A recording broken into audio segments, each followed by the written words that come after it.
Buonasera ai nostri cari telespettatori. Sai che, come in Spagna, anche in Sicilia c'è un pellegrinaggio tra fede e natura?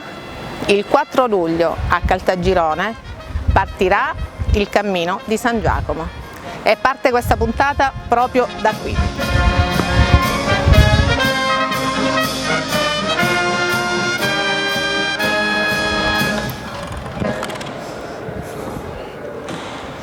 Ci troviamo nella Basilica di San Giacomo. Adesso seguitemi, andiamo a trovare un amico che ce ne racconterà delle belle. Venite con me.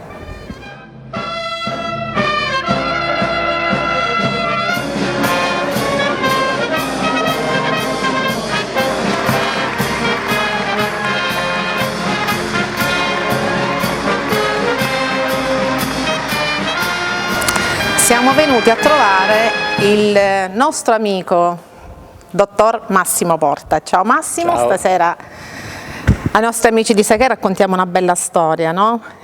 Tu sei l'organizzatore di questo evento, magari i nostri telespettatori in questo momento si domandano ma di che cosa parleranno. Ci troviamo qua nella chiesa, nella Basilica di San Giacomo.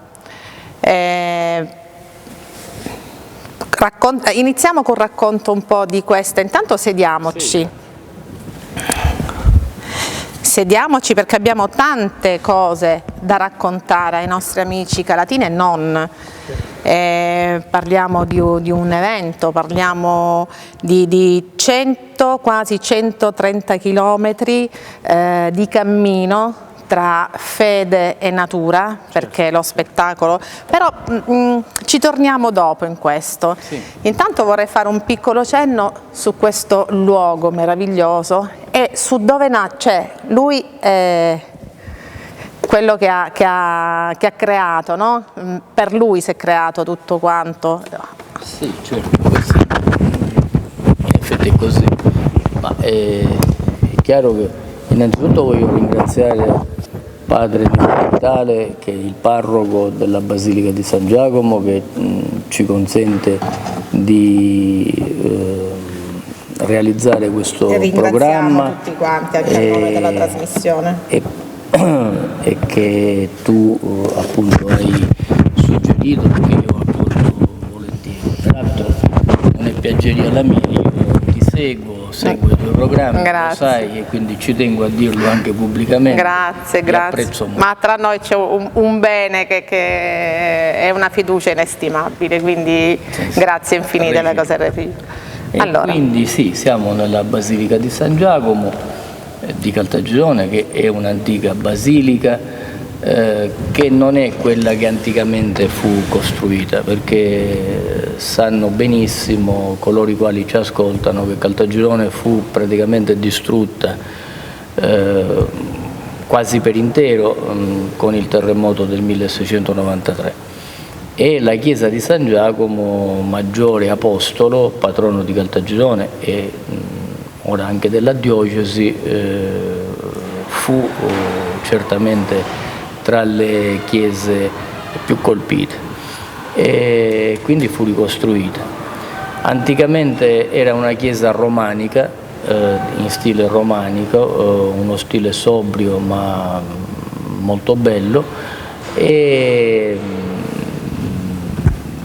quindi la ricostruzione invece è avvenuta con lo stile barocco che ha contraddistinto la rinascita culturale, artistica di Caltagirone, che fu ricostruita lì dove fu distrutta, contrariamente ad altri centri del Val di Noto che invece, come nel caso di Noto, come nel caso di Aula, sono come nel caso di Gran Michele, sono state costruite in pianura, conservando le antiche città più come luogo della memoria che non come luogo da vivere. Il caso di Occhiolà con Gran Michele, sì, il caso di Noto Antica, di Avola Antica. Qua da noi invece. Da noi no. E quindi attorno al Tempio di San Giacomo, che venne invocato dai nostri padri, si ricostruì la città. E dal terremoto e dopo il terremoto si è ulteriormente rafforzato il rapporto fra il popolo caltagironese e il suo santo patrono, invocato anche contro la peste, contro le varie epidemie, recentemente anche contro il coronavirus. Contro il coronavirus. Per l'affidamento che il Vescovo ha voluto che si facesse appunto al patrono della città. E quindi certamente un luogo importante, religioso soprattutto, ma anche civile. È molto sentito rispetto, non togliendo nulla alle altre parrocchie, però questa basilica nel Calatino è molto... Sì, certo, è una basilica importante che racconta di una storia, di una fede religiosa, e che è legata anche alla tradizione civile. Ecco. Non è un caso che l'aquila di Caltagirone più bella, quella del Gaggini, la troviamo proprio qua. La troviamo qua, anche perché questo è un posto che l'arte, ci sono delle cose fantastiche, Sì, e qui spezzo la lancia e dico proprio chi viene a trovarci a Caltagirone di venire a visitare le nostre chiese, perché Caltagirone è anche città di chiese. È anche città di chiese. Allora, Massimo, raccontiamo un po' qualcosa su questo santo, qualche piccola leggenda, perché tu comunque ne sai a non finire, quindi raccontiamo qualcosina che magari non sanno, neanche io conoscevo, quindi tu ti ringrazio perché mi hai messo a conoscenza di queste piccole leggende. Sì. Potremmo stare lo so, giornate, ma abbiamo dei tempi da rispettare. E più mi immergo in questa grande storia che noi definiamo storia compostellana, mondiale, universale, e più scopriamo di tante storie che sono anche siciliane, che sono soprattutto del Cammino di Santiago. Perché molti si pensano che è solo la Spagna. E che sono spagnole. Però più approfondisci queste storie, queste leggende, queste tradizioni, e più scopri che il legame con la Sicilia è fortissimo. Lo scopri sin dalla visione della statua, lo scopri, come pochi calatini sanno, sin dalla storia del reliquiario, ma ora lo diremo. Certo. E quindi un intreccio bello, avvincente, di un mondo sicuramente importante, di fede, ma anche misterioso, che è quello compostellano. È chiaro che mi piace partire dalla Sicilia, siamo a Caltagirone, e quindi città del culto jacopeo, e in legame con la Spagna. Allora vorrei dire innanzitutto che San Giacomo qui è raffigurato nella veste tradizionale, che è quella del pellegrino, con i segni del pellegrino che magari vedremo all'inizio, quando forse indosserai uno dei simboli. Adesso poi lo andremo a vedere. Il legame fra... e quindi dicevo, questo è il San Giacomo tradizionale, ma c'è anche il San Giacomo che quando eravamo bambini, ragazzi, dicevamo San Giacomo a cavallo, che è il Santiago Matamoros. Matamoros, perché che mata i mori, quindi un San Giacomo guerriero, in effetti una idea non consueta per il cristianesimo, certo, ma fa parte, diciamo, oramai della tradizione. E ci affascinava a noi bambini, ragazzi, questa idea di questo San Giacomo a cavallo con la spada lucente che conduceva le sue truppe alla vittoria. Infatti e allora questo è il primo legame fra la Sicilia e la Spagna, perché il Santiago Matamoros è spagnolo. La Spagna, come la Sicilia, conosce la dominazione musulmana, e la Spagna, come la Sicilia, poi conosce la reconquista cristiana. In Spagna avviene dopo l'800 d.C., in Sicilia all'incirca nell'anno 1000, con la dominazione normanna, che è una dominazione cristiana, In Spagna Santiago, in Sicilia San Giacomo, praticamente viene invocato qui dai Normanni, racconta la tradizione che si mescola con la leggenda, e viene visto in cielo appunto vittorioso su un cavallo bianco condurre le truppe cristiane alla vittoria. Quindi in effetti si tratta di una importazione. Noi importiamo dalla Spagna questa idea del Santiago Matamoros e l'abbiamo adottato.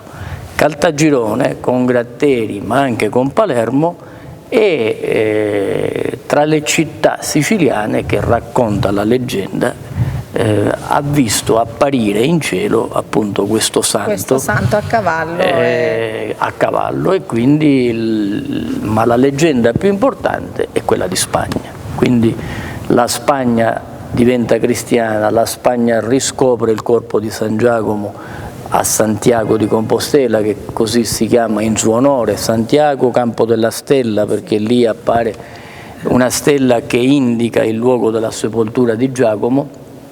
E quindi l'intreccio, come vediamo, tra la Sicilia e la Spagna è legato anche dal Matamoros, ma che ora viene in tempi finalmente di pace, di comunque idea di pace universale e non di religione vista come momento di guerra, certo. Ora viene visto come un San Giacomo difensore della fede, e quindi la spada come simbolo della fede, il cavallo non visto come un'arma da scagliare contro il nemico, ma anzi come simbolo appunto di fede e di vittoria dell'idea del bene assoluto. Ma non è solo questo legame che abbiamo con la Spagna, addirittura c'è una tradizione, questa non è leggenda, questa è una tradizione che va secondo me rivalorizzata, e noi la raccontiamo, che è quella della Via Lattea. Ecco.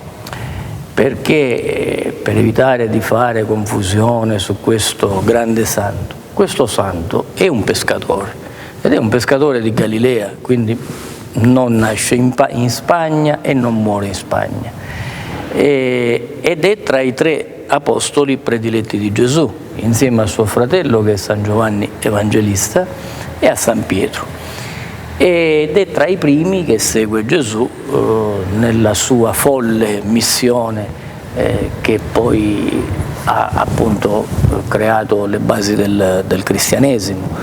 E San Giacomo muore, è il primo degli apostoli che viene martirizzato a Gerusalemme nel 44 d.C., quindi all'incirca 10 anni dopo la morte di nostro Signore.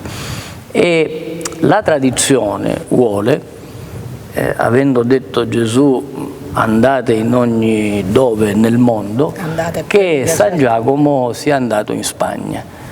Non abbiamo documenti che lo attestano, però ci sono tante tradizioni orali e soprattutto c'è una campanilistica visione degli spagnoli che difende, guai a chi mette in discussione questo, questa possibile evangelizzazione, che in effetti, e qui intervengono gli storici, non era impossibile, perché dal porto di Giaffa, che era il porto di Gerusalemme, partivano le navi che solcavano il Mediterraneo, e quindi non è escluso che un giovane appunto ardimentoso come Giacomo, chiamato Boanerges, figlio del tuono, quindi molto ardente, era di carattere, abbia deciso con qualche amico, la tradizione dice con 2 suoi discepoli, di intraprendere quel viaggio verso Cadice e poi di andare nel nord della Spagna.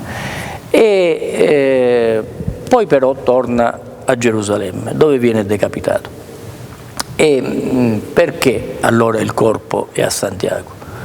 Perché sempre la tradizione vuole che i suoi 2 discepoli prediletti, quelli di San Giacomo, per evitare che il corpo di San Giacomo fosse trafugato e occultato dai nemici della fede, fosse riportato appunto nella Spagna dove predicò. E quindi di qui poi questa grande tradizione che si lega al cammino, che si lega alla fede nei confronti di questo apostolo. Ma una bella storia, una bella leggenda racconta che furono gli angeli a trasportare il corpo di San Giacomo da Gerusalemme in Galizia, e il percorso è quello della Via Lattea. Per cui questa Via Lattea non è altro che il percorso che gli angeli compiono nel portare il corpo di San Giacomo. Parlavamo della Sicilia, non ho perso il filo. Qualcuno direbbe, potresti dirlo pure tu, ma che ci azzecca la Sicilia? Ci azzecca perché ci sono addirittura delle poesie, delle filastrocche, dei contadini dei Nebrodi che raccontano di San Jacopo in Galizia, che praticamente della strada di San Giacomo in Galizia, Lizia e Galizia, e quindi la strada di San Giacomo verso la Galizia, che è quella delle stelle. Questi contadini che osservavano le stelle sull'altura dei Nebrodi nelle sere estive, che avevano sentito raccontare di queste storie e che vengono raccolte naturalmente nei libri delle tradizioni popolari, quindi non stiamo inventando nulla. E quindi il Matamoros, la Via Lattea e altri segni raccontano di un San Giacomo siciliano molto legato alla tradizione galiziana e compostellana. A Caltagirone addirittura, ma non solo, anche a Messina, anche altrove, questo nostro reliquiario racconta attraverso le varie lunette alcuni episodi della vita di San Giacomo, ma ne racconta due che sono legati al cammino, cioè il miracolo dei galletti è un miracolo che avviene lungo il cammino e che è uno dei miracoli più amati, più raccontati dal popolo spagnolo e particolarmente dal popolo galiziano. E come vedete in Sicilia, in questo centro dell'entroterra che si chiama Caltagirone, i gaggini vogliono immortalare tra le varie storie di San Giacomo, oltre al Matamoros, perché se tu vedi, vedi San Giacomo a cavallo, questa storia dei galletti, che è la storia di un pellegrino tedesco che subisce un furto in una osteria e che poi viene addirittura accusato di averne compiuto un altro e che viene impiccato. Infatti nella parte che noi non stiamo vedendo c'è un giovane impiccato, è un pellegrino tedesco. Questo giovane risuscita, naturalmente è una leggenda, questo giovane risuscita perché San Giacomo lo libera dalla morte terrena e nel frattempo avviene il processo dove vengono addirittura disturbati due galletti ai quali l'accusatrice dice cantate, parlate se il giovane è innocente, e questi galletti si mettono a parlare. E quindi, come vedete, questa storia, questo miracolo, questa leggenda, che è la leggenda miracolo per antonomasia del cammino, viene raccontata anche a Caltagirone. Quindi più intreccio e più legame di questo, tra Sicilia io e Spagna, credo che non ce ne sono. E quindi abbiamo visto che sono tanti i legami, compresi quelli dei segni del Santo Pellegrino. Adesso mi allontano un attimo e con grande onore per me, perché questo è un onore per me, indosso una speciale mantella che Massimo ci racconterà. Ci sono due simboli che sono proprio quelli che ce ne sono più di due, però uno in particolare è la spada. Certo, questa è la spada di San Giacomo. Infatti questa è la spada di San Giacomo e la conchiglia. che troviamo anche lì, sì, sotto l'altare. Il simbolo che adesso vedremo. E questa è la mantellina del pellegrino. E vi posso assicurare che indossarla per chi ha fede e per chi crede è molto emozionante. Quindi sì. Massimo, raccontiamo questa è la mantellina del pellegrino. I simboli?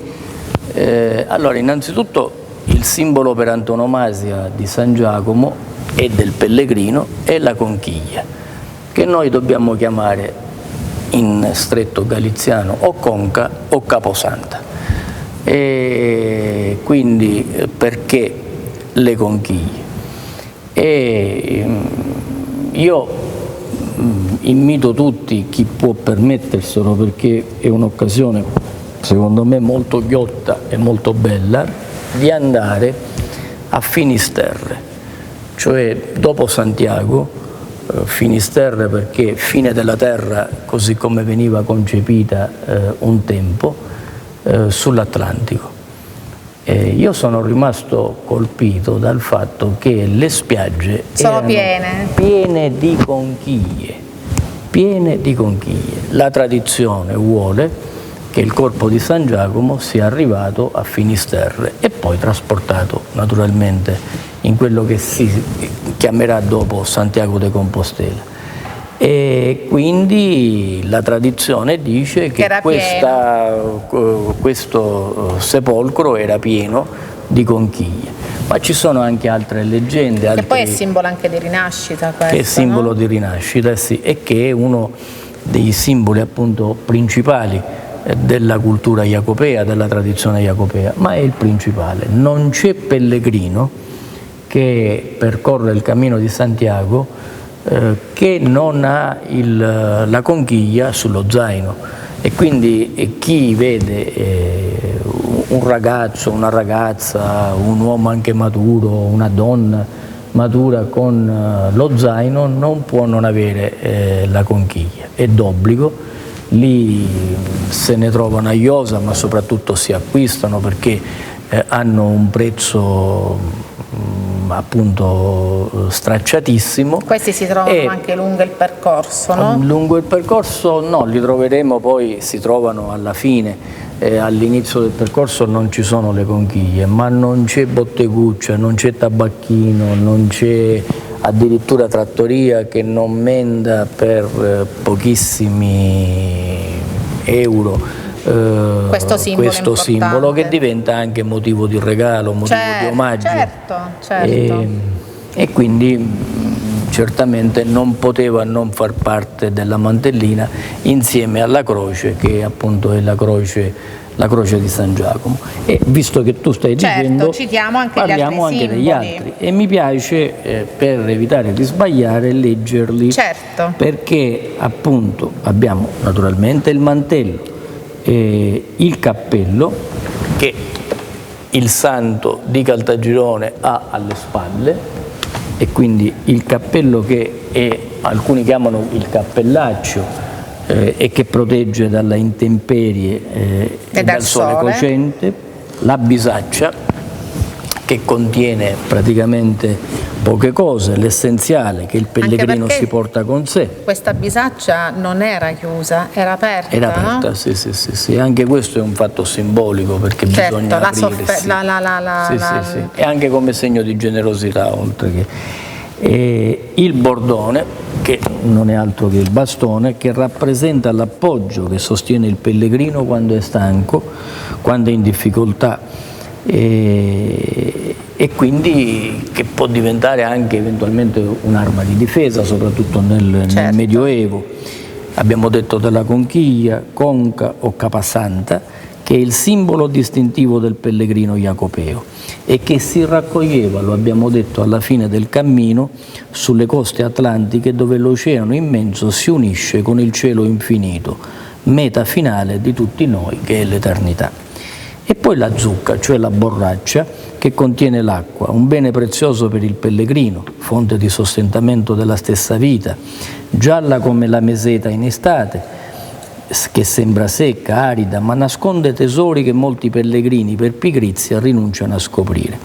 E poi il libro, il libro che è il Vangelo, naturalmente, all'altezza del cuore, come uno scudo per proteggere e salvare l'anima dagli attacchi esterni. E in ultimo, ma non perché meno importante, è più importante, la croce spada. Ecco. Perché la croce ha questa forma di spada, quindi torniamo all'idea di Matamoros non come colui il quale sconfigge i Mori, ma come colui il quale difende non è una fede, spada di violenza, ma una spada d'amore, diciamo così. Difende la fede.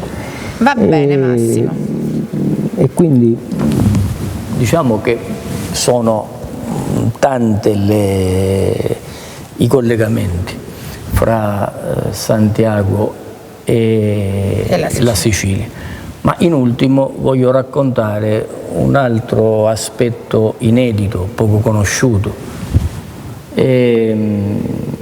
Nel Medioevo, e ogni volta i più grandi studiosi compostellani ce lo ripetono, perché non è semplice adottare questo pensiero e capirlo.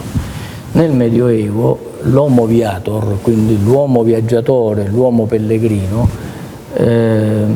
anche quando era un po' miscredente, aveva questa missione del cammino, del voto, soprattutto nella parte finale della vita, per espiare i peccati. E quindi la meta principale, con Roma e Gerusalemme, nell'Europa che si va a costruire, come dice Goethe, era Santiago. Ma nel Medioevo, parliamo della Sicilia, quanti siciliani potevano andare a Santiago? Qualcuno ci andava, ma pochissimi. Questi salpavano da Messina, e anche per questo, poi ne parleremo a proposito del cammino siciliano, la direzione è il nord. Quando mi chiedono ma come mai la tappa finale non è Caltagirone, abbiamo già risposto, la direzione è sempre nord. A Messina si prendevano le navi per andare anche a Santiago, ma ripeto, pochi potevano affrontare questa avventura. Chi lo faceva addirittura scriveva il testamento, evidentemente. E quindi in Sicilia nascono piccoli cammini di San Giacomo, piccoli cammini di Santiago, che sono dei veri e propri pellegrinaggi notturni. Quindi questa cosa è antichissima. Particolarmente ne voglio ricordare tre, che sono quelli più importanti, che hanno conosciuto delle ricerche, che addirittura, come nel caso di Piazza Armerina, forse troveranno un ritorno, verranno ridestati.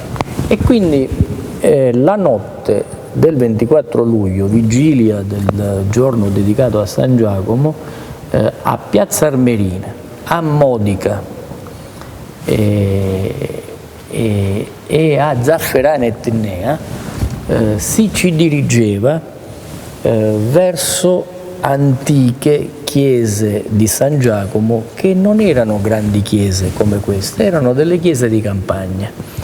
A Piazza Armerina per fortuna è stata conservata e fra non molto diverrà anche sede dell'ufficio turistico.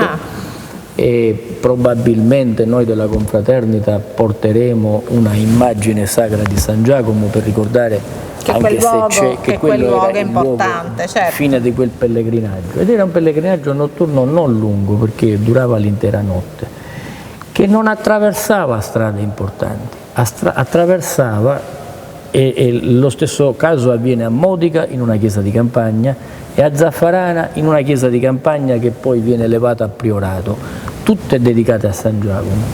Queste strade di campagna che venivano percorse la notte con le torce, addirittura a Piazza Armerina da incappucciati, pure da incappucciati, erano strade impervie che conoscevano polvere e sassi appuntiti, non per caso. Prima di registrare ti ho detto che noi spesso ricordiamo Caronte, traghettatore delle anime dannate, ma mai parliamo di San Giacomo, che è il traghettatore delle anime buone che vanno in paradiso.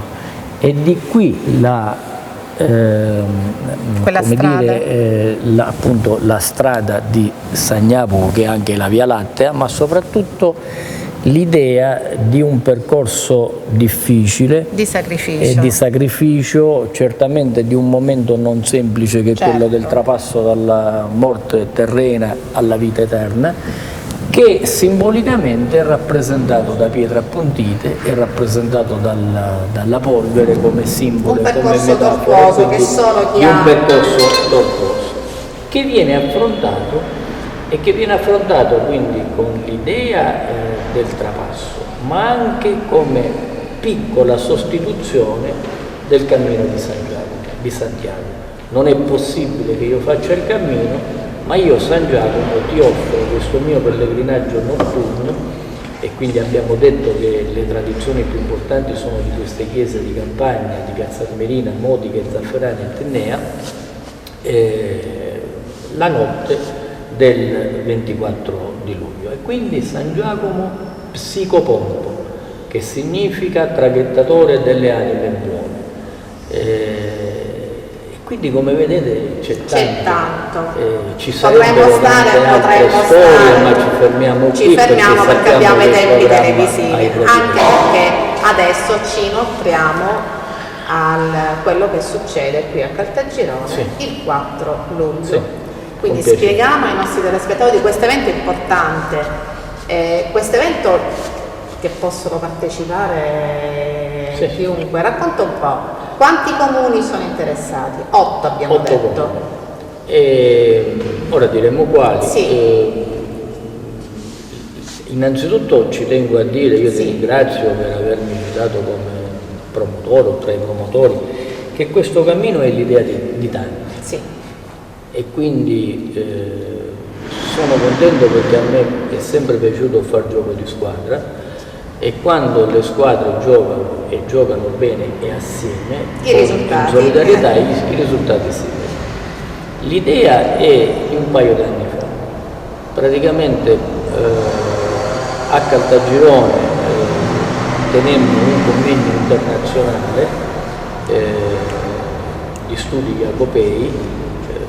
Qualcuno ricorderà che la piazza fu colorata con una bellissima conchiglia, che addirittura è piaciuta anche agli amici di Santiago de Compostela. Sì, perché c'è stata una conferenza che è arrivata qua. E qui venne il direttore del Cammino di Santiago, un caro amico che ora è stato sostituito da una donna che abbiamo pure conosciuto e che ancora non è venuta a Caltagirone, il quale tramite le chat, tramite i loro video e addirittura una televisione locale fece la diretta da Caltagirone, e quindi quella foto girò molto e piacque molto agli amici di Santiago, ma il convegno conobbe momenti religiosi e di studio, e vennero i sindaci delle città siciliane protette da San Giacomo. E con il sindaco di Capizzi, con l'allora sindaco di Capizzi, nel frattempo poi ci sono state le elezioni e quindi c'è un nuovo sindaco, anche lui ardente devoto di San Giacomo, si iniziò a pensare di come congiungere le due città siciliane principali protette da San Giacomo e che conservano due reliquie importanti. Una è quella conservata dentro quel fantastico reliquiario di San Giacomo, che quindi provengono da Santiago de Compostela. L'idea piacque e, come tutte le cose, se ne parlò soltanto. Poi pian piano ha vinto un po' tutti. Purtroppo il Covid ha rallentato, perché sennò saremmo partiti almeno con un anno di anticipo, sino a quando agli inizi di questo nuovo anno l'idea ha conosciuto un'accelerazione, un entusiasmo, un'adesione da parte delle 8 amministrazioni comunali di cui tu parlavi, interessate, che sono venute in riunioni soprattutto a Caltagirone e che hanno tra di loro siglato un patto concreto di azione e di solidarietà. E quindi il cammino è stato mappato, il cammino sta conoscendo proprio in queste ore gli ultimi ritocchi sulla segnaletica, anche con delle mattonelle che una ceramista di Caltagirone ha voluto donare. Ecco, diciamola questa cosa, che ringraziamo ed è giusto che venga citata. E che ha fatto appunto questo bel gesto. Certo. Devo dire ce ne sono altri di amici che stanno realizzando delle magliette. Quindi ognuno per come può, ci sono molte persone che stanno collaborando a questo. E conoscerà di qui a qualche settimana anche tutte le accoglienze per il pellegrino, perché il pellegrino quando arriva deve trovare certo, ci deve essere una struttura. E allora alcuni comuni metteranno a disposizione delle strutture pubbliche, altri comuni invece stanno realizzando delle convenzioni con i propri B&B e coi punti di ristoro, quindi per prezzi da pellegrino, certo, come avviene nel Cammino di Santiago. Certo. E simbolicamente, qui voglio essere preciso perché nelle prossime ore saremo ancora più precisi, ma questa occasione che voi e tu particolarmente ci dai per noi è importante per dire che simbolicamente il 4 luglio inauguriamo il cammino. Spiego perché ho detto simbolicamente. Qui a Caltagirone alle 8:30 del mattino, domenica 4 luglio, con il Vescovo, con il Sindaco e con tutti gli amici rappresentativi delle varie realtà plurali di Caltagirone, perché il cammino non è ascrivibile a nessuno, praticamente ci raduneremo e un gruppo di scouts percorrerà la prima tappa da Caltagirone a Mirabello. Chi si vuole unire lo può fare, quindi all'incirca verso le 9 lo può fare benissimo. La stessa cosa avverrà nell'ultima tappa, da Nicosia a Capizzi. Il Vescovo, il Sindaco di Nicosia con gli scouts daranno vita all'ultima tappa. Allora, perché ho detto simbolicamente? Perché allora dal 5 luglio non si può fare più, si può fare, però stiamo, come dire, limando gli ultimi aspetti organizzativi. Certo, è ancora. Quindi capiranno i telespettatori anche perché c'è una difficoltà. Che appunto le ultime difficoltà stiamo cercando di superarle, certo, e comunque si spera già a luglio, nel mese di luglio, di poterlo percorrere e quindi con quello che il pellegrino chiede. Troveranno le frecce gialle e poi nelle varie cittadine, tappe finali, ogni tappa all'incirca è di 20 chilometri e quindi quella bene o male raggiungi, cioè è una tappa che quella classica del cammino, troveranno lì i vari punti di accoglienza. Quindi speriamo al più presto di avere con la credenziale di cui ti faccio omaggio insieme ad un altro pensiero, la credenziale del Cammino Siciliano di San Giacomo, anche una brochure dove il pellegrino trova dove andare, dove poter appunto ristorarsi, tutti i consigli dove perché questo è essenziale per evitare di partire al buio. Quindi io consiglierei di aspettare qualche giorno e di aspettare che soprattutto sui social vengano date ai pellegrini, ai camminatori, a coloro i quali vogliono intraprendere questa esperienza, le giuste direzioni per poter appunto, fare informazioni per il cammino stesso. Ed in ultimo voglio dire, a proposito di cammini, di percorsi, di strade, noi di fatto stiamo riaprendo, alcuni amici lo hanno fatto negli anni scorsi e meritano il nostro plauso. Stiamo facendo risorgere le antiche vie francigene siciliane. Spieghiamole. Che altro non erano che un fascio di strade, che erano principalmente le strade dei commerci e quindi le strade che collegavano le varie città della Sicilia, che si chiamano francigene dai Normanni in poi, perché i Normanni venivano visti come un popolo del nord che veniva dalla Francia, dalla Normandia, quindi le vie dei francesi. Queste erano anche vie dei pellegrinaggi, perché abbiamo detto non tutti potevano andare a Santiago, a Gerusalemme, a Roma, e quindi percorrevano per fede, per voto queste strade. Poi alcuni caratterizzavano ancora di più l'aspetto jacopeo, la devozione a San Giacomo, nel modo che abbiamo detto, con i pellegrinaggi notturni che abbiamo detto, soprattutto di Modica, Piazza Armerina, Zafferana e Tennea. Anche a Capizzi c'è questa antica tradizione, però erano le vie francigene, diciamo le vie dei pellegrinaggi siciliani. Questa via importante lambiva Caltagirone, non distante da questa chiesa.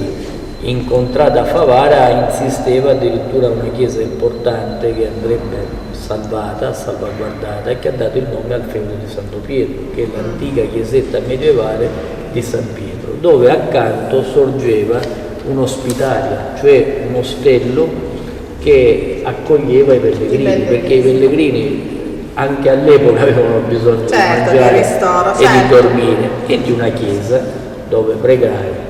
Quello era l'uomo viato anche in Sicilia, quindi l'uomo non solo del commercio, delle relazioni pubbliche, ma anche l'uomo della fede, che per voto doveva percorrere alcune vie, e quindi le vie francigene siciliane, e quindi aver riscoperto alcuni cammini, alcuni prima di noi.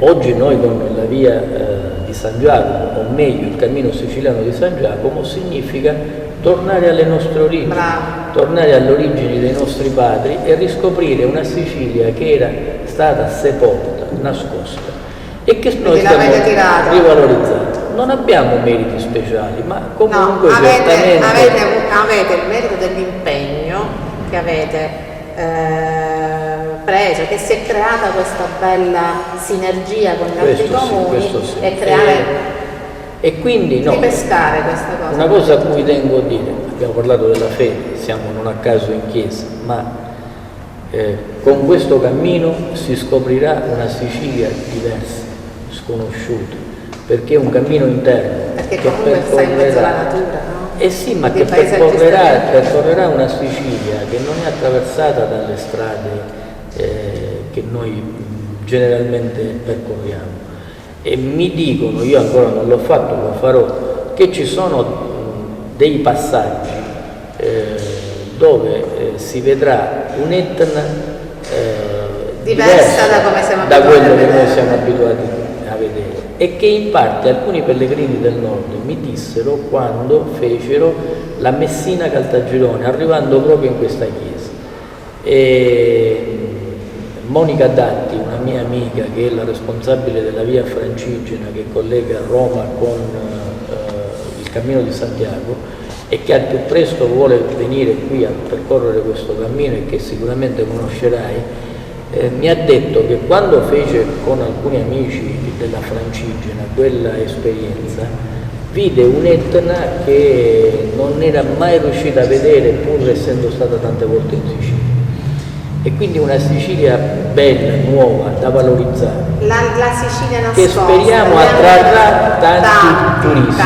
Tanti. E qualche buona notizia già sta arrivando. Io penso che comunque giovani turisti, giovani camminatori italiani, e perché no europei, perché noi da questo punto di vista io sono fiduciosa su questo, perché comunque il cammino, ogni cammino fatto in buona fede, col cuore, attrae sempre, sì, e anzi forse è quello che abbiamo bisogno un po' tutti, no? Sì, quindi certo. Va bene Massimo, allora io starei con te ore, ma non abbiamo potuto dire, ma magari faremo un'altra puntata. Allora, di una credenziale che io ho l'onore di dare ai pellegrini siciliani che vanno a Santiago, a nome della confraternita di San Jacopo di Compostela, che ha sede nazionale a Perugia, ma che oramai è internazionale. Abbiamo anche la sede a Santiago.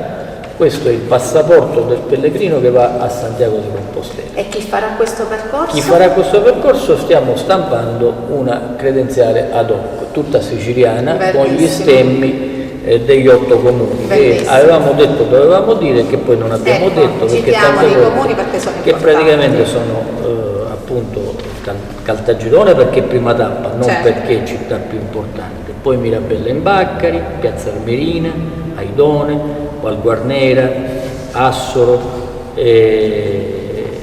Nicosia e Capizzi. Quindi diciamo questi sono i comuni che, devo dire, stanno collaborando tutti, governati da colori politici diversi, ma che con entusiasmo stanno collaborando ad un progetto unico e unitario, che è il messaggio che noi vogliamo dare e che dovrebbe entrare nelle cervici di ognuno di noi. L'uomo innanzitutto, poi tutte le altre divisioni che spesso sono anche stupide. Allora ti offro, ti omaggio una credenziale e poi di una nostra rivista che è internazionale, Compostela, devo dire molto pregiata, dove ho avuto anche il piacere di scrivere qualche volta, che guarda caso rappresenta in foto i 4 San Giacomo più venerati d'Italia, tra cui Camaro di Messina, Pistoia, che è una sede importantissima, Capizzi e Caltagirone. È questo nostro di Caltagirone.